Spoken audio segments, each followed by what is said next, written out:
Venimos de las estrellas y viajamos por las estrellas. Y en este viaje, en la Tierra, van llegando pasajeros, van escribiendo historias, y esa es la forma en que se crean las civilizaciones. Si nos devolvemos a las civilizaciones, obviamente tenemos que, como he dicho muchas veces, volver a la época de los sumerios. Y en esta ocasión quisiera hacer la conexión de cómo nosotros, que estamos aquí en Latinoamérica, también somos descendientes de los sumerios y cómo llegamos a ser descendientes de los sumerios. Y quiero pasar también por todo lo que está pasando hoy en día en lo que antiguamente se conocía como la región de Judea y que a partir de 1948 se conoció como la región de Palestina.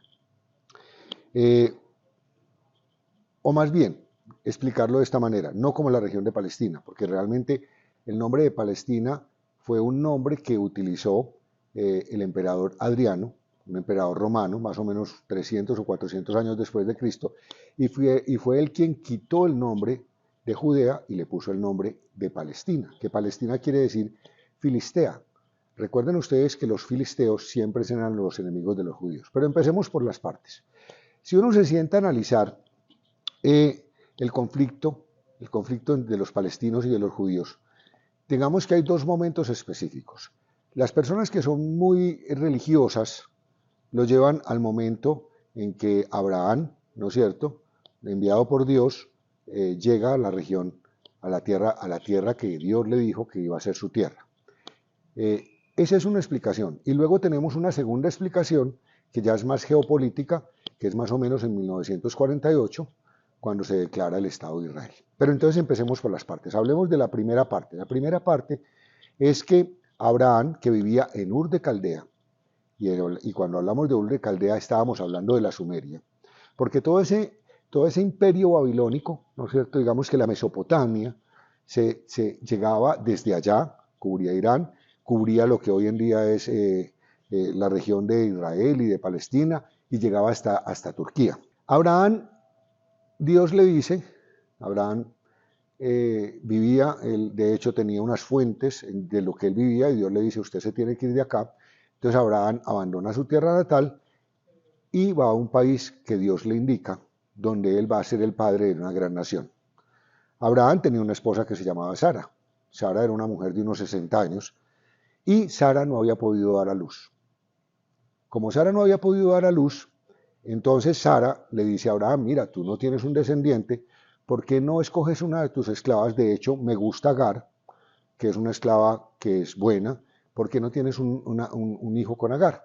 Abraham, entonces, está con Agar y nace su primogénito, que lo llamaron Ismael. De hecho, de ahí viene el nombre de los ismaelitas. ¿Y los ismaelitas quiénes son? Son los árabes. Todos los árabes son ismaelitas.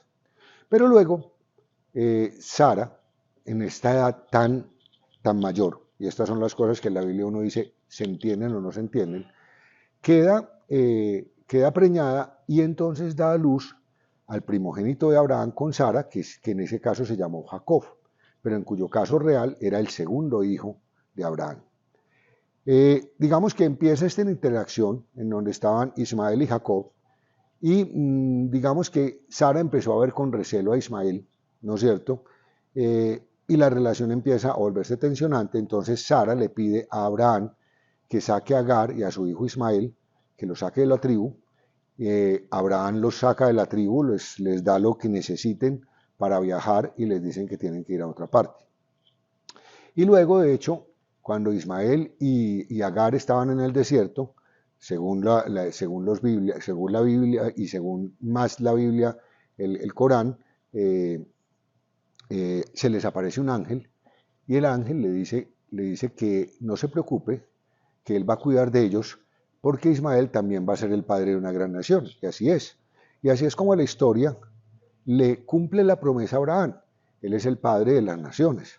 Es el padre de las naciones israelitas por un lado, a través de Jacob, y es el padre de los ismaelitas, que son los árabes por el otro lado, a través de Ismael. En ese contexto, uno tendría que entender una cosa, ¿no es cierto? Y estamos hablando de que en aquel entonces las fronteras no eran las fronteras, no existían estos países que existen ahora. Pero en ese contexto, legítimamente, ambos son dueños de la tierra. Es como si tu padre muere y tú tienes un hermano que no conoces, pero es hermano, ambos tienen los mismos derechos sobre las posesiones que deja tu padre. Pasan los años, las tribus van creciendo, la tribu de Israel crece, la tribu de los hijos de Jacob crecen, varios hijos, Jacob tuvo 12 hijos, los ismaelitas también crecen. Y pasan los años y nos encontramos que los romanos, entonces, ya son quienes empiezan a gobernar toda esta zona de lo que era la Mesopotamia. Entonces los romanos son quienes empiezan a tomar, los romanos llegan a Egipto, los romanos llegan a Israel. Y de hecho, cuando uno mira el tema de los romanos y se habla de las profecías, en la época de Jesús, los judíos pensaban que el Mesías iba a ser quien se le enfrentara a los romanos. Ellos no esperaban un Dios de paz, ellos no esperaban un Mesías de paz, sino que esperaban un Mesías de guerra. Esperaban un Mesías que sacara a los romanos de ese territorio. De hecho, ellos tenían unos que hoy en día uno los podría llamar como guerrilleros o unas personas que definitivamente no se adecuaron a la estructura romana y ellos los llamaban los celotas. Y los celotas atacaban a los romanos y los celotas vivían en las afueras de Jerusalén. Entonces, digamos que lo que esperaban los judíos era un celota. Los judíos siempre han sido una raza muy inteligente y una raza que sabe trabajar junta, y eso los hace poderosos, y eso a los romanos les daba miedo, les daba muchísimo miedo, porque de hecho, cuando uno mira la historia, la figura de Jesús, o cualquier figura que se pudiera parecer al Mesías, a los romanos los asustaba. Pasan los años, muere Jesús, y más o menos en el año 300 o 400, cuando ya estaba el emperador Adriano decide cambiarle el nombre a esa región, que en ese entonces se llamaba Judea, ¿no es cierto? Y le cambia el nombre de Palestina. ¿Y por qué le cambia el nombre de Palestina? Porque quería incluso debilitar más a los judíos, y el nombre de Palestina quería decir Filistea.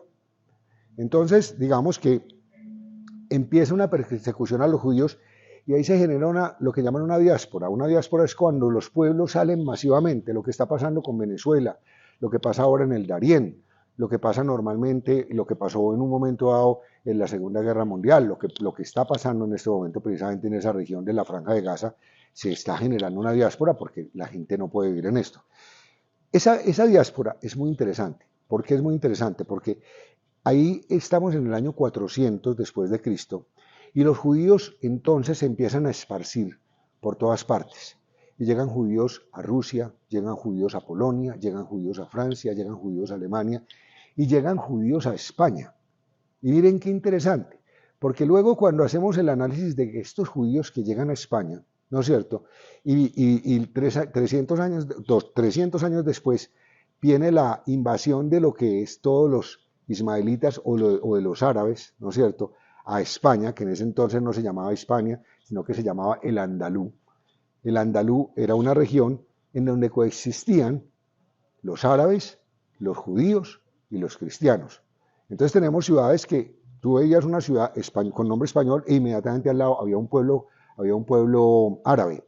Pero los judíos coexistían tranquilamente con los cristianos. Entonces, digamos que todo esto uno lo lleva al ejercicio del paso de los años, y más o menos ya cuando estamos en 1492, en España, la reina Isabel la Católica, ¿no es cierto?, con su esposo, lo primero que hacen es que piden que lo que llamaban, lo que hoy en día se conoce como las órdenes de Alcántara, las órdenes de Calatrava, la orden de Santiago, lo primero que hacen ellos es que le piden al Papa que les dé plata o que el reino sea quien herede las órdenes.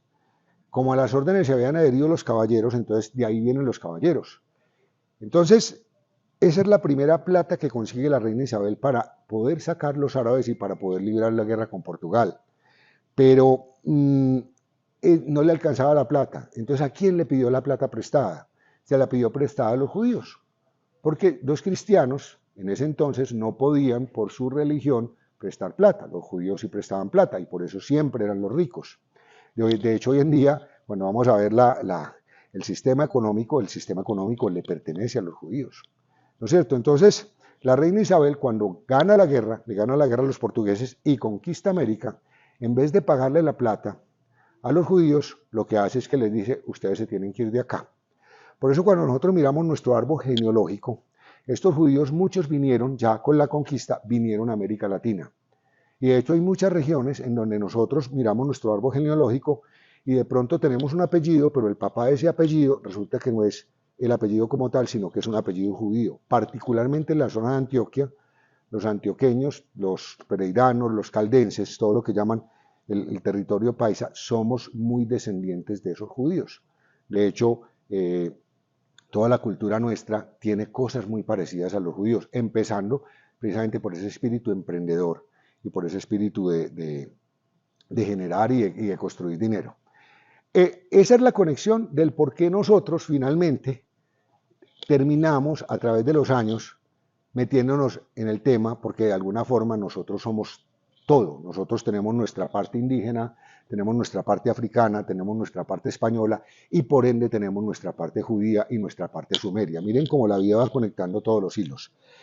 Si nos quedamos ya en el tema de los judíos, resulta que empezando, todos estos judíos que se fueron para Europa del Este, vivían tranquilamente en Polonia, en Rusia, pero más o menos a finales o antes de que llegara el 1900, los zares rusos empezaron a asustarse mucho porque empezó todo el tema de la izquierda y ellos pensaban que toda esta izquierda o los que los querían derrocar eran los judíos. Entonces empezaron a perseguir a los judíos en Rusia. Y cuando empezaron a perseguir a los judíos en Rusia, se generó lo que en ese entonces históricamente se conoció como los progronos. Los progronos eran precisamente otra diáspora judía. Y estos judíos ya no podían vivir en Rusia, entonces estos judíos empezaron a devolverse para lo que era la región de Judea. Cuando llegaron a esa región de Judea, empezando en 1900, esa región de Judea estaba, digamos que era casi que un desierto, no había nada. Vivían algunos judíos que se habían quedado, algunos, ¿no es cierto? Y vivían algunos ismaelitas o israelitas, o árabes que se habían quedado, pero muy pocos, porque era una región que ya para ese entonces no pertenecía al Imperio Romano, sino que pertenecía al Imperio Otomano, o sea, a los turcos. Cuando estos judíos llegan, ¿no es cierto?, que sabían cultivar la tierra, lo primero que hacen es que empiezan a comprarle tierras ni siquiera a los turcos, a los árabes, que eran los dueños de la tierra. Entonces estos árabes, y aquí hablamos de unas familias que eran riquísimas, lo que hacía era que no le permitían a las pequeñas familias vender, sino que les decían que no podían negociar con los judíos, pero ellos sí les compraban la tierra muy barato y le vendían la tierra a un costo enorme a los judíos. Y así fue como los judíos se fueron haciendo a la tierra, no por nacionalidad, sino porque legítimamente la compraron. Obviamente, como es un pueblo tan organizado, ellos fueron comprando más tierra y fueron llegando más judíos, y se dice que para el año más o menos 17, ya en la ciudad de Jerusalén, eran digamos que el 75% de la población era judía y el 75% de la población también era, digámosle, palestinos, por utilizar un término más nuevo. Pero finalmente llegaron muchos más, o sea, esos palestinos originales se beneficiaron de eso, pero ¿qué pasó? En todos los otros países árabes se dieron cuenta de que había prosperidad y claro, donde hay prosperidad todo el mundo llega. Entonces llegaron del Líbano, llegaron de Siria, llegaron de Egipto, muchos más a trabajar porque la tierra estaba prosperando. Pasa el tiempo, pasa la Primera Guerra Mundial, ¿no es cierto? Seguían prosperando, digamos que viene la Segunda Guerra Mundial y en la Segunda Guerra Mundial ahí sí se generó una diáspora muchísimo más grande. ¿Por qué?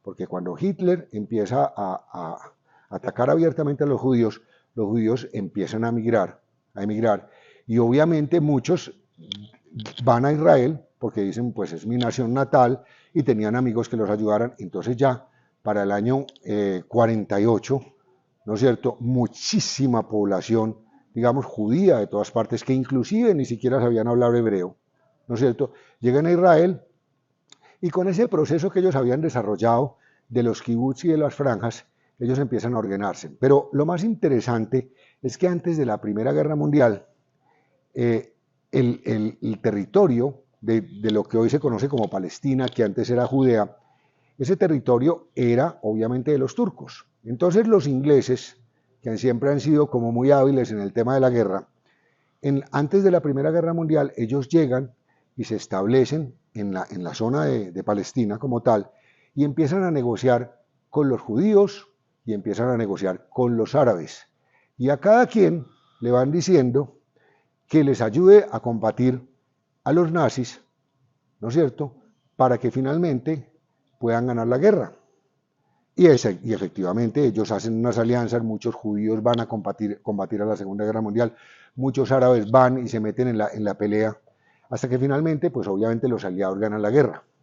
Cuando los aliados ganan la guerra, entonces los ingleses sacaron a los otomanos, y ya eran los ingleses quienes dominaban el territorio, entonces ya vienen las reclamaciones, los árabes les dicen, miren, nosotros les ayudamos a pelear, a nosotros que nos toca, los judíos les dicen, nosotros les ayudamos a pelear, que nos toca, y en 1948 sacan un decreto, que es la cosa más loca del mundo entero, porque los ingleses, de una manera casi que a trazo, dicen, no, aquí vamos a crear una cosa, y es que vamos a crear un Estado palestino en el norte de Israel, que hoy en día es toda esa zona de Belén, digamos que está muy cercana a Jerusalén, pues quedará 1 hora y media, si mucho, tú vas en carro, y luego está la Franja de Gaza, que es la parte de abajo, que está, perdón, la parte, digamos, de Belén está más al norte, más cerca de Jerusalén, y la Franja de Gaza está más al sur. Eso es una locura, porque eso es como si en cualquier momento tú estuvieras en cualquier país y te dicen, mire, usted no puede ir en esta ciudad porque esta ciudad ya le pertenece a un país, pero como usted pertenece a esta raza, pásese para esta ciudad. Entonces eso atraso era horrible. Tengo que decirles que antes de que empezaran todas estas guerras, la convivencia entre los judíos y los árabes era maravillosa. Era maravillosa porque finalmente, digamos que los judíos tenían el trabajo, pero le pagaban bien a los árabes. Y si uno se fuera a mirarlo, incluso en esta época, porque yo tuve la oportunidad de estar en Israel hace unos 12 años y conversando con un judío argentino, nos fuimos a comer una vez a un restaurante árabe, a la zona de los árabes, y él me decía abiertamente, mire, es que aquí el problema son los fanáticos de un lado y del otro, pero nosotros aquí hemos coexistido maravillosamente bien, nosotros somos como hermanos realmente de fondo.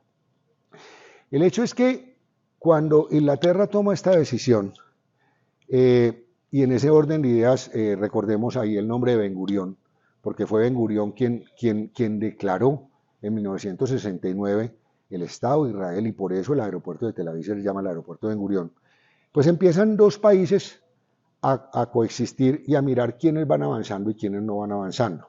Hay una cosa muy curiosa cuando vamos a mirar a los palestinos. Los palestinos que están en la parte cercana a Jerusalén, toda esa zona de Belén, no son palestinos radicales.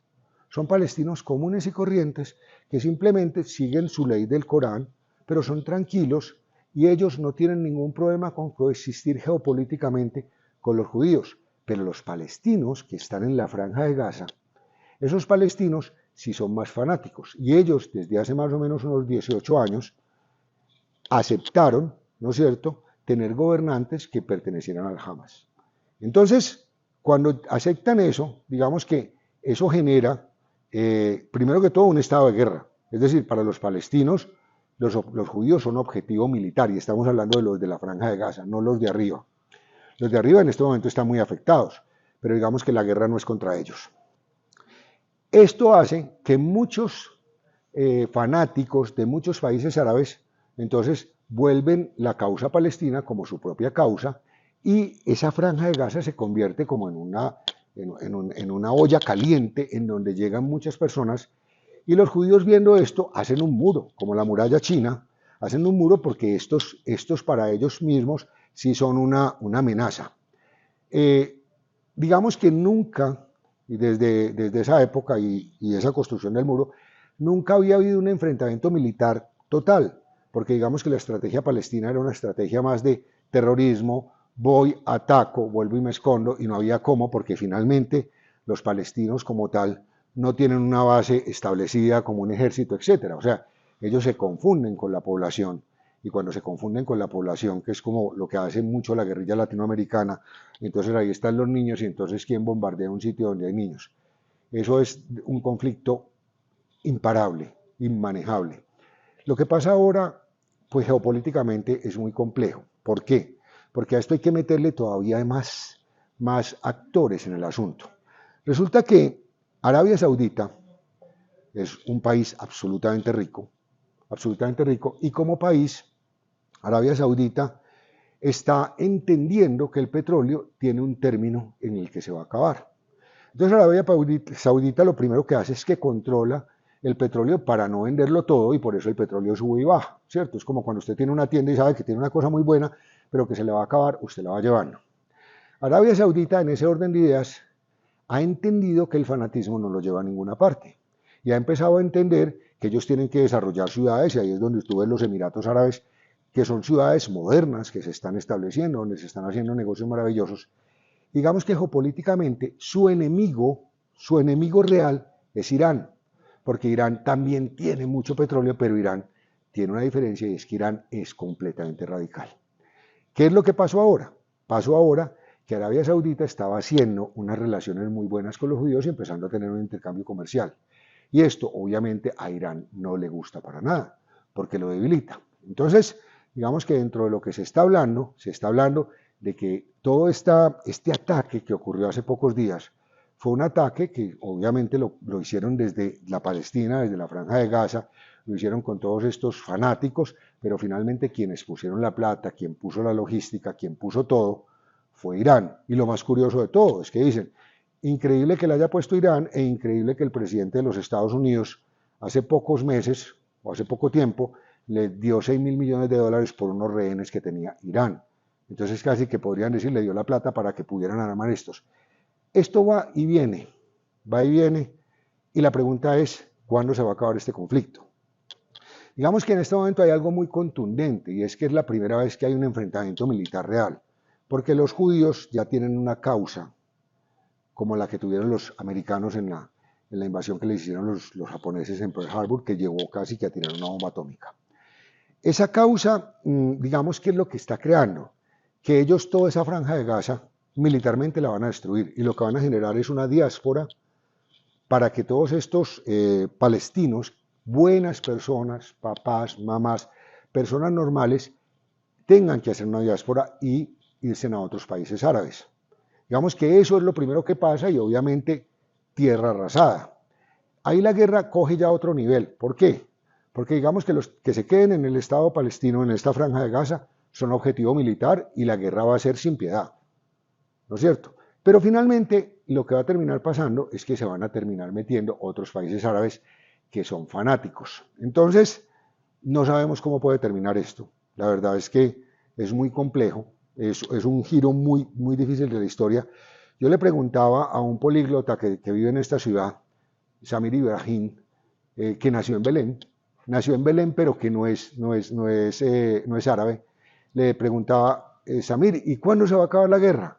Y la respuesta de Samir fue muy simpática, me dijo, cuando matemos a los dioses. Miren qué respuesta esta, cuando matemos a los dioses. ¿Ustedes creen de verdad que existe un Dios que quiere que tú mates o que cree que tu vecino es el enemigo? ¿No es cierto? Esos dioses no son dioses de verdad, esos son interpretaciones que hacen de un lado y del otro. Los fanáticos palestinos van y atacan a los judíos y los fanáticos judíos van y atacan a los palestinos. Pero la gente común y corriente, la gente como usted y como yo, nosotros no tenemos por qué tener esas ideologías que sean ni fanáticas ni de izquierda ni de derecha. Digamos que la vida, los verdaderos dioses son dioses que quieren que tú hagas lo correcto. Y lo correcto no es matar, lo correcto no es robar, lo correcto es coexistir en paz. Entonces digamos que muchas veces por la fuerza los pueblos terminan entendiendo cosas que por la razón no deberían entender y eso causa muchísimo dolor. Entonces aquí no vamos a decir que es que la causa es histórica porque finalmente Abraham, como dicen muchas personas cristianas o fanáticos, no, el problema no es histórico, porque si fuéramos a mirar históricamente, la tierra no debería de tener banderas. Vuelvo y digo, Nosotros vivimos en una nave espacial que se llama la Tierra y viajamos por las estrellas. Y nosotros no somos ni judíos, ni cristianos, ni musulmanes, nosotros somos seres humanos. Y lo más importante como seres humanos es que podamos coexistir. Y no podemos comprar dioses o crear dioses que nos ayuden a matarnos entre nosotros mismos. Por eso, la verdad es que la única forma de solucionar este tema es matar esa filosofía de los dioses y entender que no es un problema ni de izquierda, ni de derecha, ni de lo uno o de lo otro, es entender que es un problema de coexistir humanamente.